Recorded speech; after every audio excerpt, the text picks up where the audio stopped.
Salut chers abonnés, bienvenue sur la chaîne, veuillez rejoindre la famille en vous abonnant à cette chaîne. Selon l'homme politique, les militants du MRC évacués dans les différents hôpitaux de la ville de Douala y sont pris en charge enchaînés à leur lit. Maurice Kamto a réagi suite au décès de Ndagao Rodrigue, militant du MRC, mort des suites de choléra le jeudi 7 avril 2022 au centre de prise en charge des patients atteints du Covid-19 de Yassa, Douala. Dans un communiqué publié hier vendredi, Maurice Kamto exprime ses condoléances émues, ainsi que sa profonde compassion, mais surtout critique le régime Biya.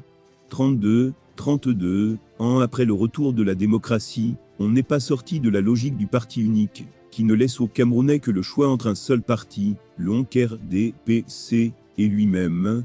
Ceux qui assurent la gestion des affaires du pays continuent à pratiquer un despotisme obscur au point d'instrumentaliser les forces de défense et de sécurité, l'administration et l'institution judiciaire, bref tout l'appareil de l'État, à des fins de confiscation du pouvoir.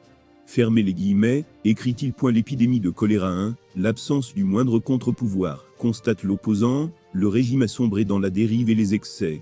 Sinon, comment expliquer qu'en pleine épidémie de choléra, épidémie saisonnière dont on connaît fort bien le cycle, le gouvernement du Cameroun n'ait pas pris les dispositions nécessaires pour prémunir les prisons, en l'occurrence celle de Douala, à la surpopulation carcérale chronique, où les détenus vivent dans la promiscuité, sans eau courante ni espace d'aisance hygiénique, s'interroge le leader du MRC. Il rappelle que les militants du MRC, otages du régime, évacués dans les différents hôpitaux de la ville de Douala y sont pris en charge enchaînés à leur lit.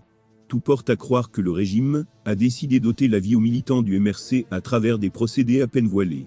Hier c'était le Covid-19 et la tuberculose dont plusieurs étaient atteints et en ont été heureusement sauvés grâce notamment à l'engagement indéfectible de notre parti à leur côté.